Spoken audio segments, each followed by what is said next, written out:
Hello and welcome back to Rage Gaming in a new Elden Ring video. Today we're talking once more about Remembrance weapons, the boss weapons of Elden Ring and how they stand in patch 1.09. With the patch of 1.09 though, a lot of weapon types saw some really relevant buffs and nerfs, and actually quite a few boss weapons were heavily affected, even bringing them up in what I believe their ranking should be. This weapon type used to be quite a dire one, and you can tell because we have a D tier, but honestly quite a few of them are doing very well now, so let's talk about it. We'll work our way from the bottom as always, starting with the only D tier weapon remaining. The Winged Greathorn is technically better this patch as a great axe. There was a very important change to this weapon type in terms of how the mechanics of it work, with increased speed, range and recovery time for various attacks, and that's feeling really good when I was testing that with another boss weapon, especially when one-handing these attacks can come out pretty quick. Ultimately it's Ash of War, which provides that debuff to those that stand in it, making them weaker and take more damage, is incredibly awkward to use, holding you in place, spreading out a very small cloud, very easy to avoid, hard to land even in PvE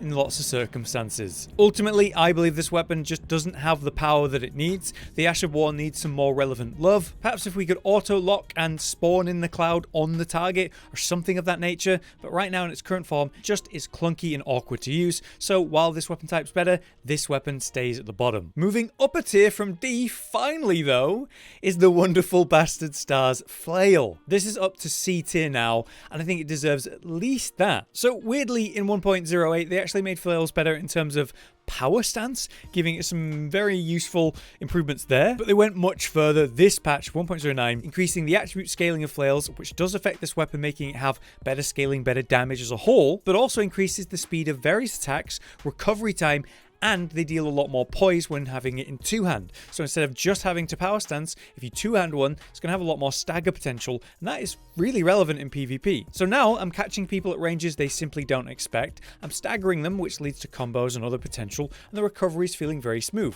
allowing me to combo and Ash of War smoothly. The Ash is doing really reasonable damage at this point, and the weapon's starting to hit at like a remote relevant level. I'm not saying this weapon is like, oh my god, amazing, you need to use it now, it's broken OP. No, it's just gone from an absolute joke of a weapon to actually relevant and quite fun to use as a sort of challenge. Certainly a lot more viable than it used to be, and I'm glad to see it. Naturally, its damage output is not overly high, not staggering or anything like that, but it is usable now, and that's where it should at least be. Next, we have the Grafted Dragon, a fist weapon that is slightly worse this patch due to the weapon type. What they did is they decreased the poise damage of specifically heavy attacks and running heavy attacks of fist and claws, so this weapon right here now has less potential in PvP, which is funny because it wasn't exactly the most relevant weapon, was it? It does have a pretty cool Ash of War, which can be usable in, say, PvE scenarios, standing under a boss and spamming it, but it's a bit awkward, it's a bit of a meme pick, but it's undeniable that it does have quite the output in certain situations and is quite fun to use if you can make it work. Moving on to our next weapon though, we have another weapon that has received some changes, actually some buffs here, the Giant's Red Braid, which has increased attack speed on the first attack of its combo, and they've reduced the attack recovery time for whips as a whole. This is not relevant. In my opinion, the whips are still a very weak weapon type. While their range and moveset is fun and I like them, I just think meta and potential viability wise, they're not very good. They attack a little bit too slow, and they have absolutely no poise in a meta based on 1.08 and beyond, where poise and stagger is so important. I see these as a fun challenge weapon to use, and you can make them work, but it's an uphill battle, and this one by no means is a good whip. It has a unique Ash of War where you can do a spin around you for fire damage, and that is clunky and awkward, holding you in place, leaving you vulnerable, not doing remotely enough damage. To see whips get some love this patch is nice, but what I think they need is some serious attack speed increases, or give them some sort of poise, and I don't think they're going to get that. So we'll see what they do in patch 1.010. Next is the Lion Greatbow Radahn's Bow, with no changes to this weapon type. This weapon in particular, there's nothing to really say. It's simply a good greatbow, able to get some enhancements from the unique ammo type, and a fine pick if you want to use greatbows, but there's really nothing more to say about it. Moving up to B then, I'm excited to talk about this one. We have the Axe of Godric up from C. Thanks to the major weapon type changes, much like we talked about with the Winged Greathorn, they've increased increased the attribute scaling of great axes, and increased the speed range and recovery time for various attacks, which has been very nice for this weapon. We've got a little bit more damage, and the moveset is feeling really good. We did a whole build on this very recently to see how relevant it is, and I've got to say, the moveset really impressed me. Combine the speed and damage and range of this weapon with, say, something like Bestial Sling, and you can catch people with the much greater speed than they're expecting. I had a lot of fun with this weapon in PvP, and it was actually better than how I felt about it in PvE, in fact, where we were testing a lot of the Ash of War, I Command They Kneel, and the buff stats had. Back in 1.04, they improved this Ash of War particularly, making the cast speed better and also letting you roll out so you can feint or cancel out if you do it at the wrong time or miss. In 1.09, they actually increased the attack generation speed of that shockwave, which is fantastic. The problem is the damage is pathetic and it's still fairly slow. Also, it's a shockwave, meaning bosses can actually jump the Ash of War damage, and of course players can and do. It's definitely a lot more relevant than it used to be though, and I actually rate it pretty solid in PvP and okay in PvE. Compared to being just like a joke of a weapon, that's pretty good. Next up then, we have the heavy thrusting sword, the Dragon King's Cragblade, which finds itself in an awkward position in this patch because it's got another nerf to the heavy thrusting swords again. They've decreased the hitbox size for various attacks for this weapon type off the back of many specific moves, jumping attacks, various movesets to this weapon type, as well as really lowering the poise damage, and for PvP specifically, reducing counter thrusting damage back in 1.07. So it's just doing a lot less damage, and now it has even less range in a really awkward place, and I might even put it like C at some point. For now, I'll let it barely hold on to B tier because it still has some output. It's still a very cool weapon, still fun to use, but damn, they'd be nerfing this weapon type every patch. Hopefully not again in the next one. Finally, still in B tier is the Maracas Hammer, which is better this patch, but I just don't think it's relevant enough to push it to say A tier. What they did is the hammer type, they've increased the running attack speed and recovery time. That's feeling nice and smooth. You're allowed to combo and smoothly go into the Ash, which does staggering damage if you can land it. That's nice because it has hyper armor and big hits, big poise damage. If you can land it in PvP, it's going to absolutely crush, but to be honest, landing it in PvP is quite hard. It's very predictable, even though it is quicker these days. You can entirely rely on the Ash for the damage though. In PvE, the output there is insanely good. Per use, you're dealing 1 to 2k per hit, and that's awesome. It's just awkward because it's holy damage, and of course the endgame bosses in this game, they're quite holy resistant. Still, it's quite a short range, awkward weapon. Doesn't quite have the poise that I feel it needs to really be viable in PvP, but hammers are doing a lot better than they used to be, but I reckon B tier is probably still a fair rating for this one. Next up though, in A tier, we have the Sacred Relic Sword, which has been nerfed this patch. Specifically the Ash of War. Basically what they've done is they made it weaker specifically for free-for-all,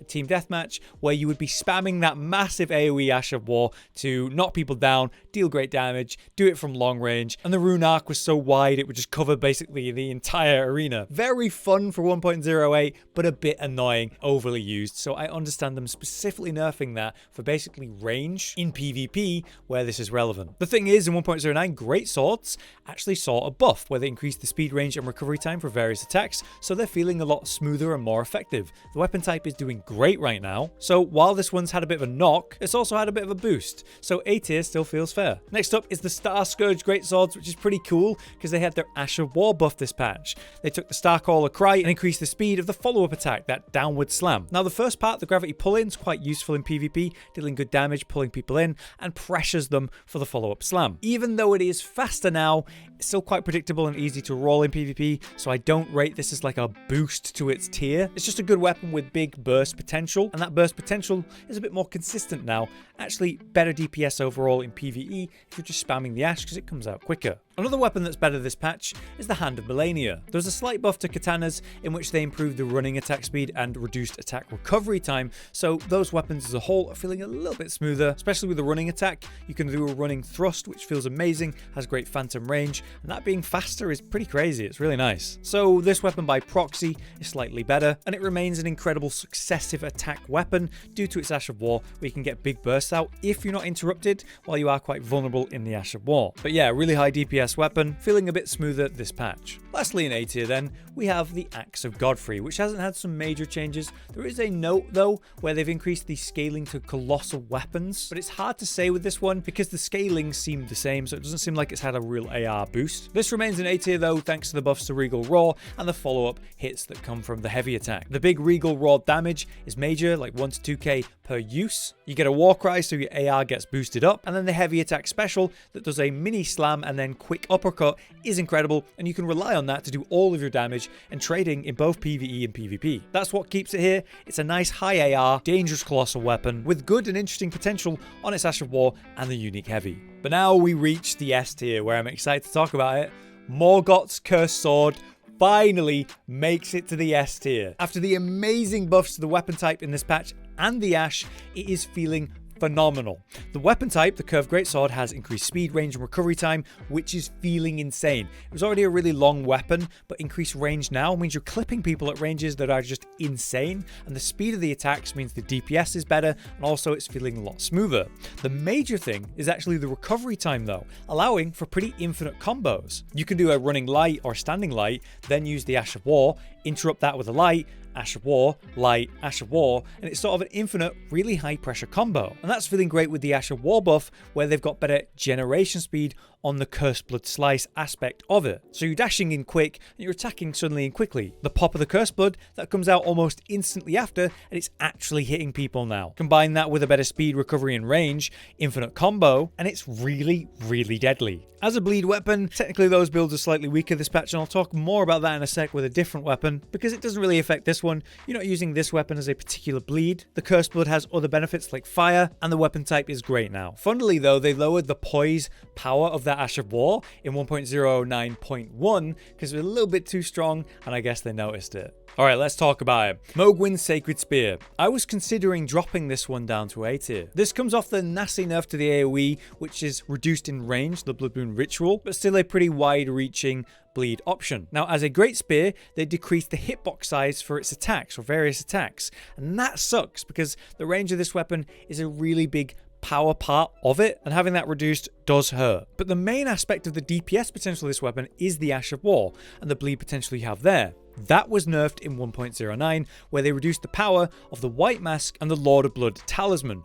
Basically, you're getting a lot less AR than you used to when a bleed would trigger. So all bleed builds, and builds that rely on triggering bleed often, are weaker now. Does that mean they are weak and bad? Hell no, it's still really good, it's bleed builds. But they are noticeably weaker, and it needs acknowledging. With this weapon type being weaker on top of that, it's feeling it. It's been hit with 3 relevant nerfs back to back now, so that's why I was thinking maybe it's A tier now. But to be honest, it still has pretty good burst, really good output, still a good weapon type, but they are making it weaker, so we have to talk about it. Alright, also in S tier, Blasphemous Blade, arguably the best weapon in the game. We don't need to talk about it too much. It's just overtuned and has a bit too much going for it, and somehow it's received various buffs over patches and patches, and it hasn't really changed this patch because, yeah, as a great sword, it got the increased speed, range, and recovery time for various attacks, so just using this as a weapon, as a physical attacking weapon, it's just better. It's crazy that this is still getting buffed, even by proxy of its weapon type. Next, we have the Carian Regal Scepter, which is a weapon, of course, a boss weapon, that you can use as a fighting weapon with its spinning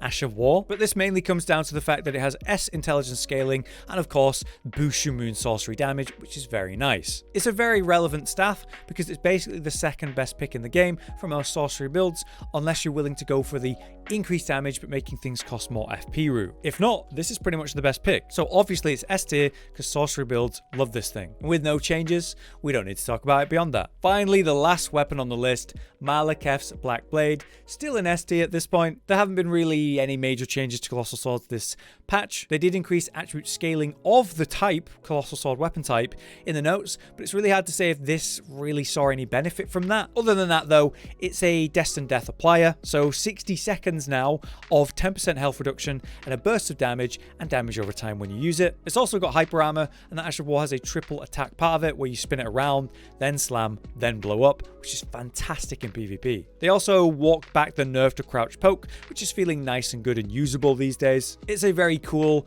very unique weapon and pairs incredibly well with the dagger to double up on your Destined Death application and mix up your attack speed as well. But there you have it. This is my official tier list for 1.09 for the Remembrance boss weapons. As you can see, overall, they're doing very well. A lot of them used to be nigh on useless or terrible. Now, most everything is viable, usable, or damn good. So they're doing a good job balancing these. I'll be interested to see what they do more with it in the future. For now, though, I've been Hollow, you've been you. Thank you for watching.